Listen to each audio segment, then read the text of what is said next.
अब हमारे साथ हैं कार्नेलियन एसेट मैनेजमेंट के फाउंडर विकास खेमानी, जो कैपिटल मार्केट से 25 साल से ज़्यादा से जुड़े हुए हैं। और आइए उनसे समझते हैं कि मार्केट में इस समय कितनी और तेज़ी बनेगी। और विकास जी ने सेल साइड का भी एक्सपीरियंस लिया है, इवन F&O का भी एक्सपीरियंस लिया है, और अब इस समय एक एज एन एंटरप्रेन्योर एक अपनी खुद की एक फर्म, और जहाँ पर वो पब्लिक का पैसा मैनेज कर रहे हैं, जहाँ पर उन्होंने मार्केट को आउट परफॉर्म किया है। तो उनसे जानते हैं कि इस समय मार्केट में करना क्या चाहिए। विकास जी, गुड मॉर्निंग। तो पहले तो ये बताइए, अब हम 20,000 के पार वापस निफ्टी पर, हालांकि निफ्टी ने अभी भी उतना आउट परफॉर्मेंस नहीं दिखाया है जितना ब्रॉडर मार्केट ने दिखाया है। इस समय आपका कन्विक्शन क्या है? ज़्यादा लार्ज कैप्स को लेकर है या अभी भी मिड कैप्स में कन्विक्शन है? मनोज, बिल्कुल। आई थिंक हम जो है बाजार में काफी बुलिश हैं, इसमें कोई डाउट नहीं है। मुझे लगता है आने वाले समय में जिस हिसाब से भारत की आर्थिक गति की दर, रिफॉर्म्स की दर और वेल बैलेंस ग्रोथ जो हो रही है, आई थिंक इंडिया, भारत एक सबसे बड़े अट्रैक्टिव मार्केट की तरह से उभर रहा है। जहां तक अपॉर्चुनिटी की बात है, मुझे लगता है ये हम मिड और स्मॉल कैप से देखने के बजाय और लार्ज कैप मार्केट कैप देखने के बजाय हम गुड बिजनेस, गुड मैनेजमेंट, जो स्ट्रक्चरल लॉन्ग टर्म में पैसा बन सकते हैं, उस तरह को ज्यादा देखते हैं। ये बहुत ज्यादा एक बार देखा जाता है, इसमें कोई डाउट नहीं है कि there is always sectoral rotation which happens, market cap rotation which happens, and large cap पिछले कुछ समय में थोड़ा कंसोलिडेट हुआ था और मिड कैप स्मॉल कैप ने ज्यादा रैली की थी। तो ये साइकिल तो चलती रहती है। पर इन जनरल आप देखेंगे तो मुझे लगता है कि इस क्वार्टरली अर्निंग्स के नतीजे को देखोगे तो पहली बार ऐसा हुआ है कि कि एक्सपेक्टेशन को भी अर्निंग्स ने बीट किया है by almost 1%। So we had high expectation, और ये क्वार्टरली वाई वाई ऑलमोस्ट 18% के आसपास भारतीय कंपनियों की निफ्टी लेवल पे अर्निंग ग्रोथ आई है, जो 1% एक्सपेक्टेशन से ज्यादा है। तो ये बहुत समय बाद हुआ है। तो ये दिखाता है कि एक किस तरह की ग्राउंड लेवल पे वाइड स्प्रेड एक्टिविटी जो कॉर्पोरेट नतीजों में भी दिख रही है। तो मुझे लगता है ये जो सिचुएशन है काफी समय तक चलती रहेगी। अर्निंग ग्रोथ ठीक है, लिक्विडिटी सिचुएशन ठीक है, और मुझे नहीं लगता वैल्यूएशन बहुत कोई आउट ऑफ द बैग का वैल्यूएशन एक फेयर रेंज में है। तो ऐसा जब सेटअप होता तो एक मुझे लगता है पैसा बनाने की अपॉर्चुनिटी अगले 3 से 5 साल तक बरकरार रहेगी। ओके, तो 3 से 5 साल के लिए पैसा बनाने की बरकरार रहेगी। मैन्युफैक्चरिंग आपकी एक बहुत बड़ी थीम थी विकास जी, जिसने बहुत बड़ा पैसा बनाया। तो पहले तो उस पर एक बात हो जाए कि यहाँ पर अभी भी आप उतने ही बुलिश हैं, और उसके अलावा कोई और थीम जो आपको अच्छी लग रही हो? मैन्युफैक्चरिंग जो है ये कोई एक छोटी थीम नहीं है, ये एक डिकेडल ट्रेंड है जो हमने 2020 में आइडेंटिफाई किया था, और आप देखेंगे तो उस समय भी शायद काफी कम बिलीवर, वो आज एक अच्छे से उभर के आया है। मुझे लगता है भाई, ये जो थीम ने हमारा ऑलमोस्ट 45% CAGR का रिटर्न दिया, इसके बावजूद भी हमारा ये मानना है कि ये आने वाले साल में बड़ी अपॉर्चुनिटी उभर के आएगा। इसका कारण क्या है कि ये इंडिया में जो हमारी मैन्युफैक्चरिंग की जो GDP है वो खाली 15-16% है, जो यहाँ से 25% तक जाने वाली है। दूसरी बात, जो चाइना प्लस वन को लेके, अभी तो मैन्युफैक्चरिंग में कभी भी कोई आउटसोर्सिंग का ट्रेंड होता है तो 2-3 साल तो उसको शुरुआत होने में लग जाता है। तो ये मैं ये कहता हूँ कि IT जहाँ पे मिड 90s और लेट 90s में था, वहां पे अभी आज मैन्युफैक्चरिंग है। तो ये तो एक बहुत बड़ी शुरुआत है। तो इसमें पैसा बनाने के तरीके अगले 10-12 साल में आएंगे। तो इसलिए इस पे नेगेटिव होने की और कॉशियस होने की कोई जरूरत नहीं है। हाँ, आपको कंपनी देखनी पड़ेगी, अपॉर्चुनिटी देखनी पड़ेगी, मैनेजमेंट देखना पड़ेगा, वो सब काम करना पड़ेगा, बट स्ट्रक्चरल ट्रेंड है जो बहुत बहुत ही इम्पैक्ट है, इंटैक्ट है और रहेगा। ये आने वाले समय में और बेटर ही होने वाला है।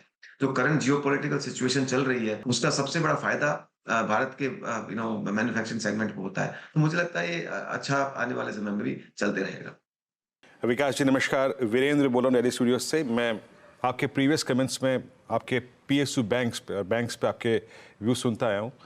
एक बात जो उन्होंने कही थी कि जो टेक्नोलॉजी में उन्होंने इन्वेस्ट किया है वो डेफिनेटली पे करेगा, और आप समझ लीजिए कि पोस्ट कोविड PSU बैंक्स ने बहुत स्ट्रांग मूव दिया है।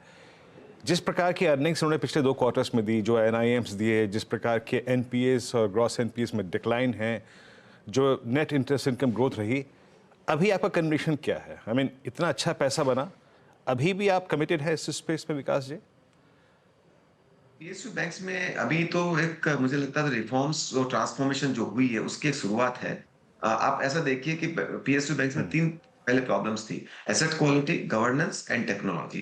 पहले एसेट क्वालिटी प्रॉब्लम को सॉर्ट आउट किया गया, प्रोविजन हुआ, फिर हुआ अपने गवर्नेंस को फिक्स किया, गवर्नमेंट्स ने बैंक्स को मर्ज किया, 4 बैंक्स बनी और उसमें अच्छे-अच्छे मैनेजमेंट टीम्स को लाया गया एंड सो वो चल रहा है। और तीसरा टेक्नोलॉजी, जो एक बहुत बड़ा डिफरेंशिएटर था। शायद 15 साल पहले प्राइवेट सेक्टर बैंक्स अपनी टेक्नोलॉजी बना रहे थे, जो अभी प्लग एंड प्ले हो गया है।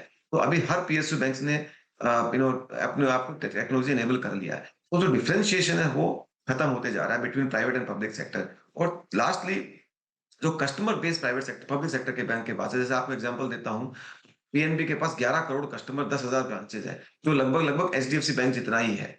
तो अब आप सोचिए, अगर आपके पास कस्टमर बेस और ब्रांच नेटवर्क है और आपके पास अगर मैनेजमेंट लेयर और गवर्नेंस फ्रेमवर्क और टेक्नोलॉजी आ जाता है, आप वो ग्रोथ आराम से डिलीवर कर सकते हैं। जो आप अपना मार्केट शेयर लूज कर रहे थे, वो वापस कंटिन्यू रखेंगे और बनाए रखेंगे और ग्रो करेंगे। तो मुझे लगता है कि पीएसयू बैंक्स अभी भी 17% 18% आरओई होने के बावजूद भी एक टाइम से बुक के नीचे चलती है। तो ये आने वाले समय में वो रीरेट होने वाली है काफी बैंक्स। तो हमारा कन्विक्शन अगले 3 से 5 साल के पर्सपेक्टिव से इन पे पॉजिटिव है। ओके, 3 से 5 साल के पर्सपेक्टिव से यहाँ पे पीएसयू बैंक्स पे विकास जी का अभी भी काफ़ी कंस्ट्रक्टिव पॉजिटिव व्यू है। दो डिफेंसिव स्पेस जहाँ पे आप काफ़ी बुलिश रहे थे, आईटी और फार्मा में पैसा वहाँ अच्छा बन गया, लेकिन मैं आईटी पे लौटूँ तो आपका झुकाव पिछली बार और उससे पहले की कमेंट्स में मिड कैप आईटी पे था विकास जी। मिड कैप आईटी ने बहुत अच्छा पैसा बनाया, वीक और एक कमज़ोर 2-3 क्वार्टर्स में भी बहुत अच्छा पैसा बना। परसिस्टेंट, केपीआईटी और कोफोज बहुत अच्छा पैसा बना के दिया। क्या अभी एक प्रॉफिट्स को वहाँ लेने का वक्त है, क्योंकि थोड़ा कैचअप लार्ज कैप आईटी में विकास जी विजिबल है। मिड कैप आईटी के दो बहुत स्वर्णिम क्वार्टर्स रहने के बाद इन टर्म्स ऑफ प्राइस, आपका व्यू इन प्राइसेस पे क्या है अब? मेरा मानना रहता है कि never sell your winners early. अगर पहली बात तो आईटी जो एक स्ट्रक्चरल ट्रेंड है, ये हमारा थोड़ा कॉन्ट्ररी व्यू है। सबको लगता है यूएस में रिसेशन की वजह से आईटी सेक्टर खराब हो जाएगा, हमें नहीं लगता है। आज भी ऑर्डर बुक्स का क्रिएशन अच्छा है। ऑफ कोर्स एक दो क्वार्टर आगे पीछे कोई भी बिजनेस में होता है, इसमें भी होगा। पर अगर आप स्ट्रक्चरली देखेंगे तो आईटी का एक्सपोर्ट भारत का 400 से 500 बिलियन की तरफ होने को जा रहा है। तो उसमें जो नई हर साइकिल में एक छोटी कंपनी बड़ी बनती है। 2009 से 10 9 से 15 के साइकिल में HCL Tech, Mindtree, LTI, LTTS got created. I think in this cycle also we think many mid and small cap companies will become 8x, 10x kind of thing from here. So idea is to remain invested in those companies, not to sell early on. अगर आप जल्दी खाली technical कारणों से बेच देंगे तो आपकी एक बड़ी विनर आपसे हाथ से निकल जाती है। तो हम तो सब स्टॉक्स में इन्वेस्ट करने में ही बिलीव करते हैं। Ride your winners till the time growth continues. Okay, ठीक है, ये हो गई बात निफ्टी आईटी की। विकास जी, आप अपने फंड में एक कुछ हिस्सा रखते हैं वो स्पेशल सिचुएशन इन्वेस्टमेंट्स को लेकर, या अपॉर्चुनिटीज़ जो इस तरीके की आती हैं। इस समय आपको ऐसी कोई अपॉर्चुनिटी दिख रही है मार्केट में?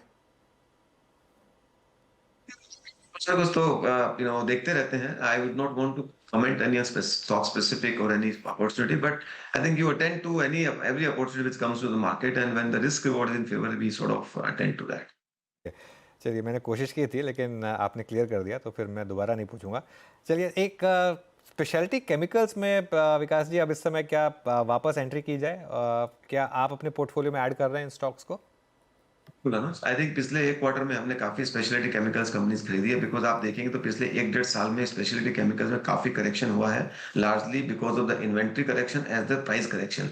एंड इनकी वजह से पिछले 1-1.5 साल में इनके नतीजे काफी खराब रहे हैं। तो हमें लगता है वर्स्ट बिहाइंड है। और ऐसे मार्केट में जहां पे सब कुछ new time all time high है, एक कॉन्ट्रा सेक्टर में जहां पे आपको स्ट्रक्चरल ग्रोथ दिख रही हो, खाली एक टेम्पररी टेक्निकल कारणों से एक स्टॉक प्राइसेस करेक्ट हुए हैं, तो एक वापस एंट्री करने का मौका मिलता है। तो हमने हमारे पोर्टफोलियो में कुछ ऐसी कंपनियां हैं जो एंटर की है, जहां पे हमको लगता है अगले 3 से 5 साल के पर्सपेक्टिव से 2 से 3 गुना पैसा बन सकता है।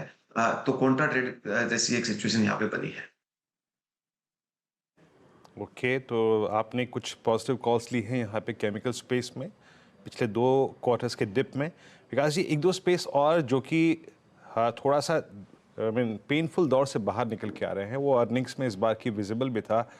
जैसा कि आपने कॉल ली केमिकल्स में, वैसा डायग्नोस्टिक में कोई व्यू था आपका? डायग्नोस्टिक स्टॉक्स में लोअर लेवल से काफ़ी अच्छा खासा एक स्विंग आया है, और हॉस्पिटल सेगमेंट में आपका कोई कंस्ट्रक्टिव व्यू है? Healthcare, I mean, entire healthcare segment looks positive, which includes hospital and diagnostics. तो हमारे कुछ एक्सपोजर है जो कुछ स्टॉक्स हम ओन करते हैं हमारे पोर्टफोलियो में, जो हमें लगता है काफ़ी प्रॉमिसिंग है। जहाँ तक आपने बात डायग्नोस्टिक्स की, वो भी मुझे लगता है वहाँ पे एक प्राइस करेक्शन और सब काफ़ी जो माहौल था पिछले कुछ 1 डेढ़ साल का, वो सब करेक्शन हो गया है। तो यहाँ से थोड़ी प्राइसिंग भी इम्प्रूव हो रही है, कॉम्पिटिटिव इंटेंसिटी भी कम हो रही है। तो सेगमेंट एक अच्छे दौर से गुज़र रहा है, तो देखना चाहिए। बता दें कि मनी कंट्रोल पर दिए गए विचार एक्सपर्ट्स के अपने निजी विचार होते हैं। वेबसाइट या मैनेजमेंट इसके लिए उत्तरदायी नहीं है। यूजर्स को मनी कंट्रोल की सलाह है कि कोई भी निवेश निर्णय लेने से पहले सर्टिफाइड एक्सपर्ट की सलाह लें।